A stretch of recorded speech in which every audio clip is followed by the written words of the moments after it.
ዳኒና ሩቲ በአዲስ ነገር መጡ።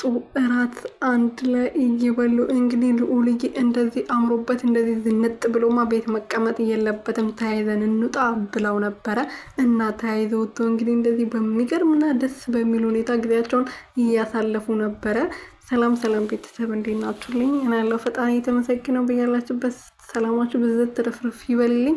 ዳኒዬና ሩትዬ አንድ ላይ መጥተዋል ማለት ነው። ከልዑሌ ጋር ሆኖ ምሳቸውን እራታቸውን ፈታ ዘና እያሉ እየተገባበዙ እንግዲህ ልዑሌም ደግሞ እንደዚህ አምሮበት ቤት መቀመጥ የለበትም ፈታ ዘና ማለት አለበት መዝናናት አለበት ብሎ ስላሰቡ እንግዲህ ይዞ ተወጥቶ ነበረ።